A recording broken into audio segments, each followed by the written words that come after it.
you, but it just wasn't doing it for me. So I read it.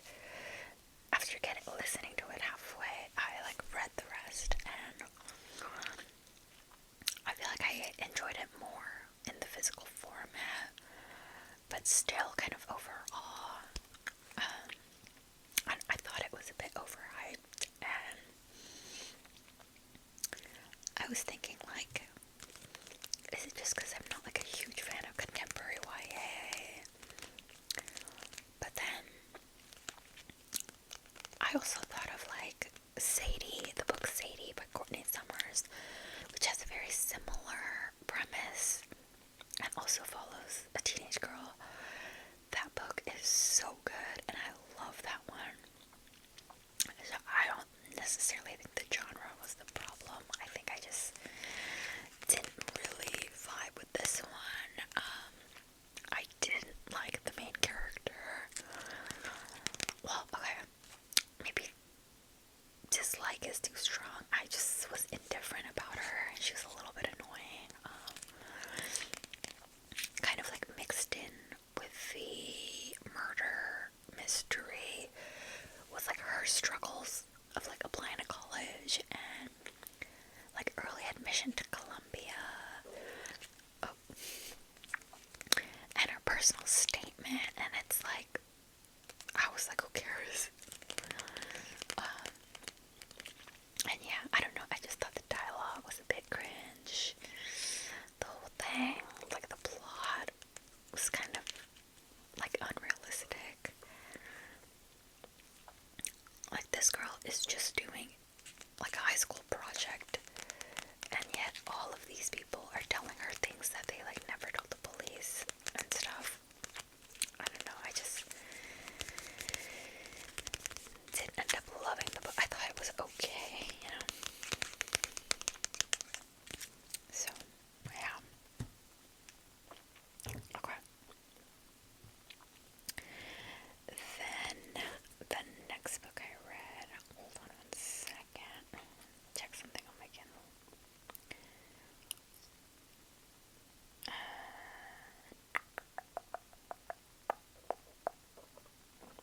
Stomach is making noises.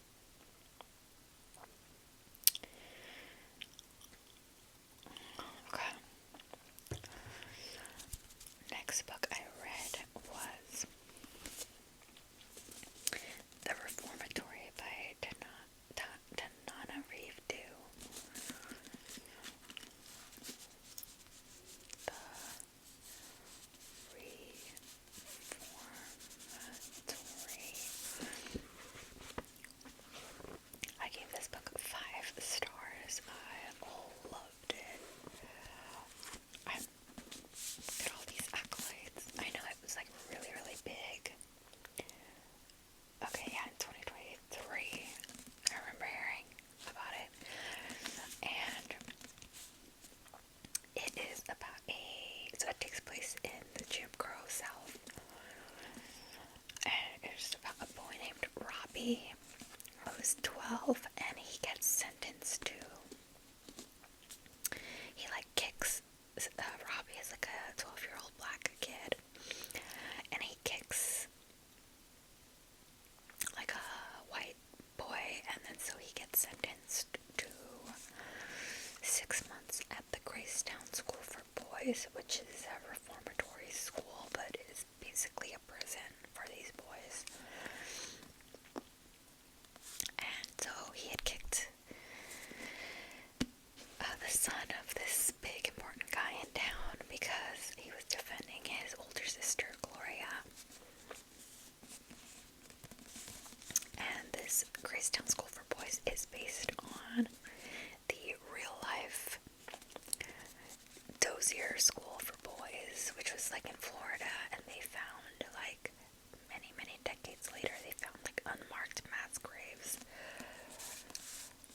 which is so sad. But yeah, so this is told in alternating points of view between Robbie and Gloria, his sister, who is also a teenager. I want to say she's maybe 17, 16 or something like that.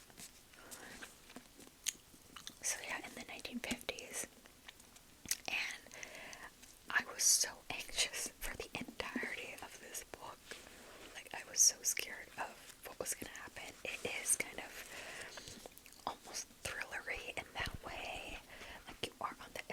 deceit. And yeah, it makes you very angry for like the injustice, like the systemic racism, the cruelty, this like institutionalized, you know. And the 1950s, that's not that long ago. There's also a supernatural element in this story. Robbie can see ghosts, and so when he's at the reformatory, he's like haunted by a lot of the boys that were killed there. But yeah, I actually really like that added element. It like reflected kind of the horror of what was actually happening. You know, with the authority figures, the judge, the sheriff, the warden. But yeah, it's also has, you know, it's not like 100% all depressing, sad. It has moments of hope in it as well. Hope and love, obviously. Gloria. You see her journey, like trying to get Robbie out of this reformatory. But yeah, really, really liked this one.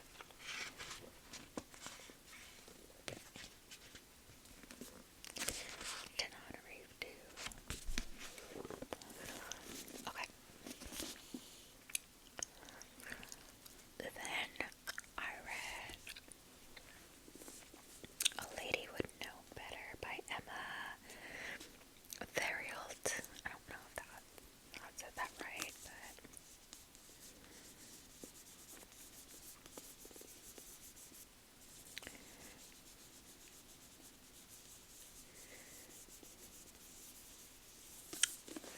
so this is a Regency romance. Very new release. I think it came out in February, if I'm not mistaken. I gave this one 4 stars. 4 stars. In this one, we're following the Earl of Belhaven, named Jasper, and he discovers this like mysterious woman like passed out on his grounds, and him and his sisters, his siblings, like bring her inside and kind of take care of her. And when she wakes up, she has no memory of who she is. Like, she doesn't even remember her name.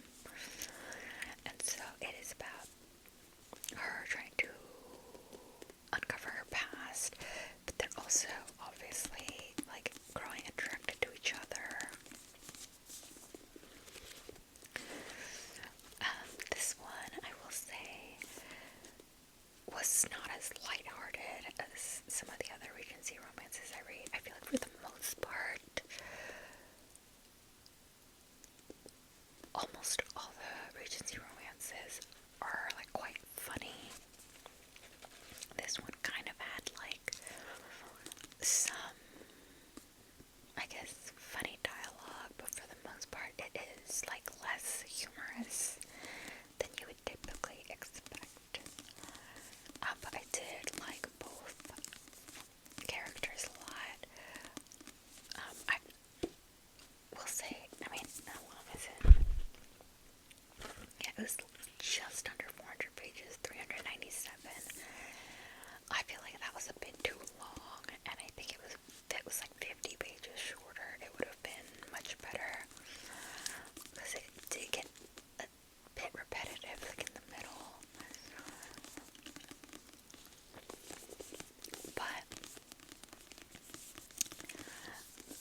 there wasn't anything bad about it, but there also wasn't anything super good either.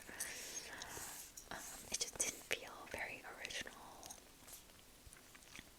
I didn't feel like too invested in the characters' arcs, but I thought they were likable, and it's a duology, so I definitely have plans to like finish it, but yeah, it was fine, you know. I could see people really liking it, and I think that's valid, obviously. I just think there are better romantic books out there. Okay. Then I read Heir by Sabaa Tahir. Heir. And I gave this one 5 stars. 5 stars. I loved it. As some of you may know, I finished the Ember in the Ashes quartet last year, and absolutely loved books 1 and 4. Books 2 and 3 were like, fine. This one, I love it. It's a spin-off of the Ember in the Ashes quartet, so I don't know what Sabaa Tahir says. I don't know if she says you should read those first or what, but I personally think it's a must to read that quartet first because there's so much world building, foundation building, references in this book that, you know, it doesn't detract from, like, I think you'll be okay without having that prior knowledge, but it just adds so much to this book. So definitely read the Ember and the Ashes quartet is good. So read that first and then read this one. But yeah, this one has like 3 main characters, 3 different points of view,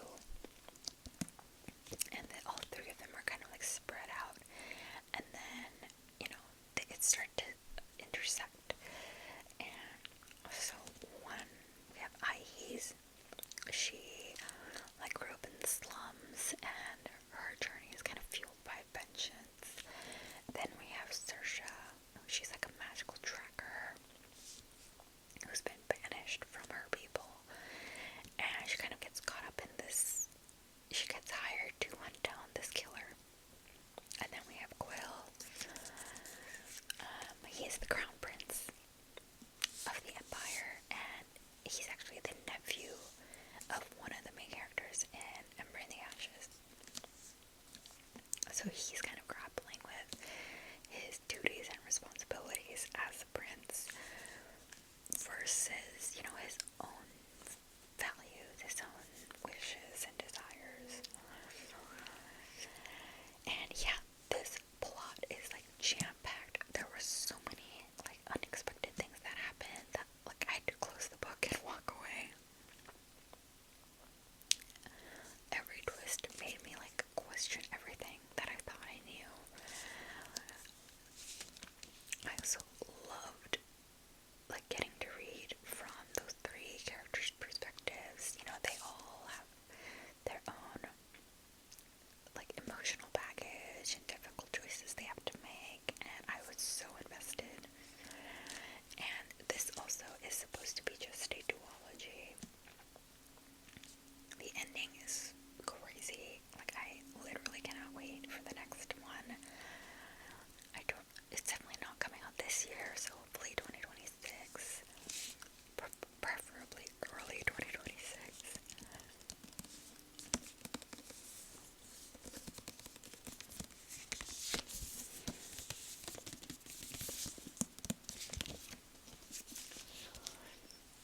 Okay. And then I read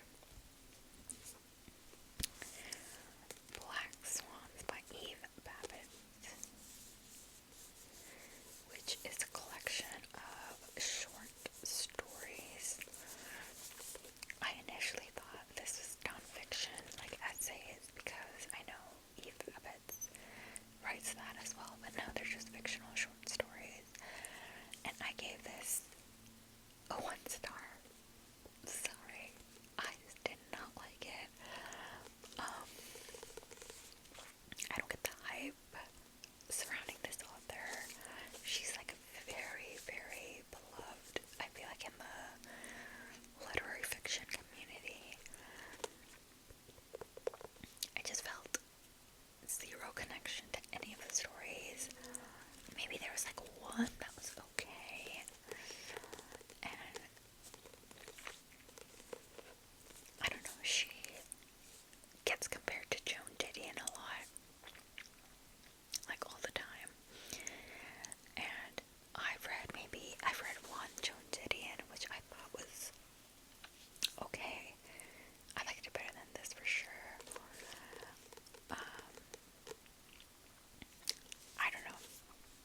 I was disappointed by the Joan Didion one, and this one I actively dislike.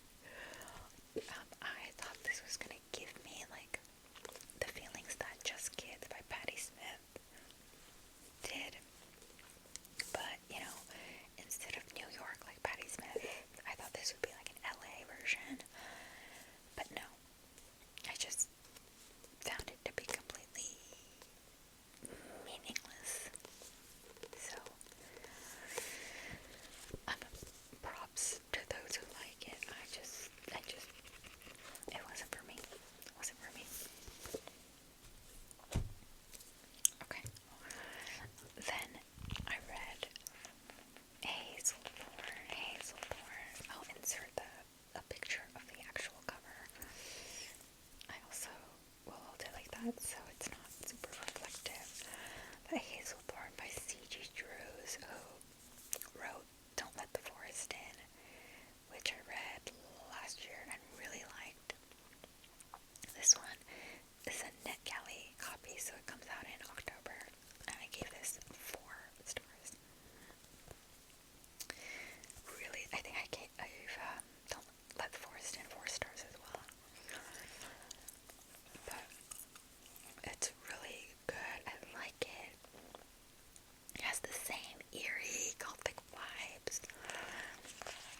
We follow Evander, who lives in this big estate called Hazel Thorn, and he was taken in by a reclusive billionaire, but Evander is like sickly and is confined to just his room and hasn't left his room in like several years. But when the billionaire passes away, Evander inherits the like gothic mansion, and then everyone from the family starts like descending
So I found it hard to stay invested, but when it actually focused on Dorian, so, I mean, I'm sure most of you guys know, but it's about this very, very handsome young man named Dorian, and his friend paints like a portrait of him, and Dorian is like hit with this realization that he will never be as young as he was in that photo,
because it's such like a dark and heavy and important subject matter, but I just really, really could not connect with it at all. Like, I didn't like this author's writing.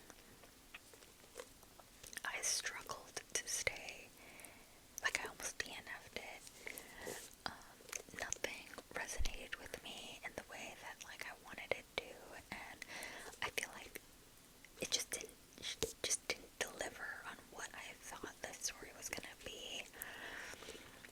So, you know, I totally respect her intent, but it was almost like she was using it to kind of showcase her own writing chops. And a lot of it too is just like, she found her sister's journals. She found her sister's letters to friends from when she was young.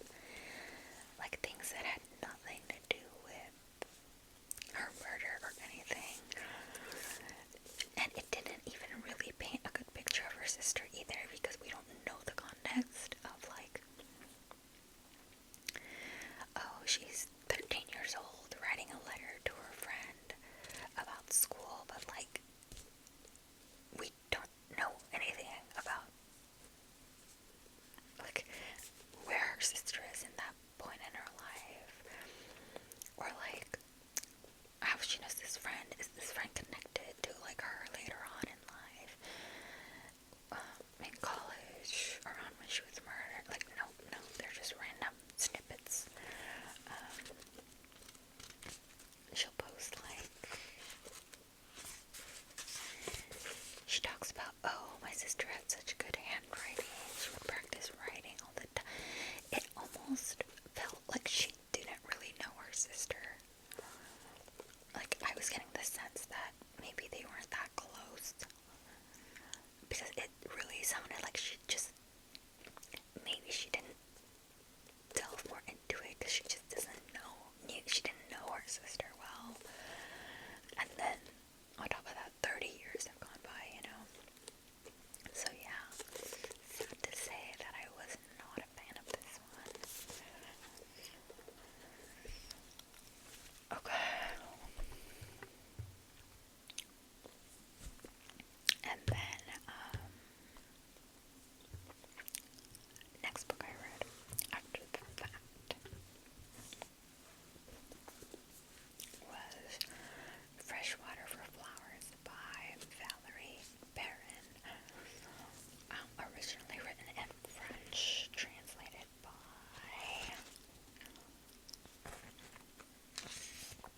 Hildegard Searle. That's the translator's name. I gave this book 5 stars, and this is my favorite book I've read so far this year. This book, I'm obsessed. Like, I let out a very deep, like, sigh after I finished it. I loved it so much. It is about a woman named Violette. She is the caretaker at a cemetery in this, like, small town. And her life is very, like, routine, very, predictable, you know. And she only really interacts with her colleagues, which are, you know, the gravediggers, the groundskeeper, a priest. And, she interacts, you know, with the people, the family, and friends of the deceased. But yeah, so her routine is disrupted one day by a man named Julian, who arrives and is confused because his mother, who has just passed away, has asked to be buried here next to a man that Julian doesn't know, like a strange man.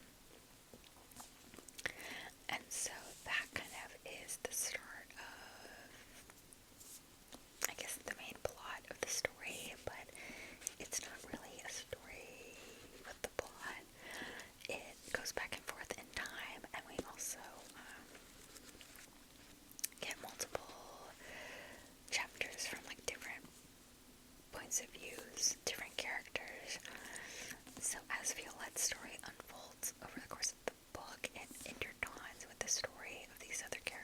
times. And it's so good. It's like heartbreaking, but not overtly so. It's not like super depressing. It's actually very, very tender and touching and heartwarming. But it's about like self-worth, love, grief, loss. It's a slower paced book that never ever drags or feels slow.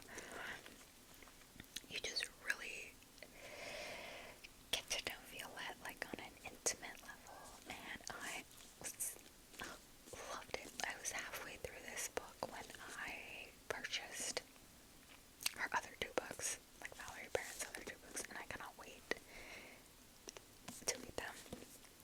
Apparently this book was a #1 bestseller in France and Italy, and it was dubbed Italy's favorite lockdown novel. So I guess in Italy during COVID, this was like everyone's go-to book. Yeah, it was published in 2020, so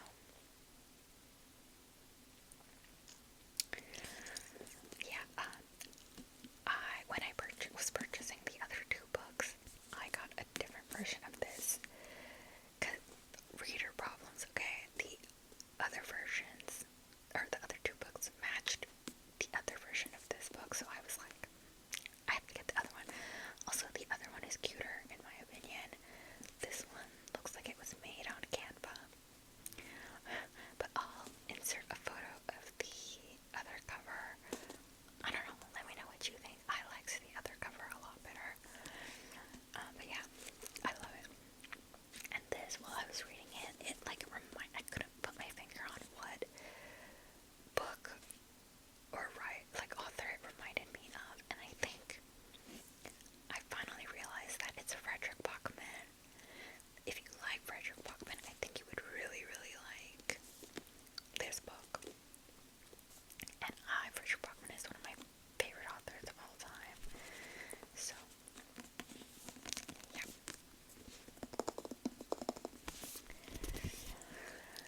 Okay, and then the last book I read is Dream Count by Chimamanda Ngozi Adichie. This is her first book in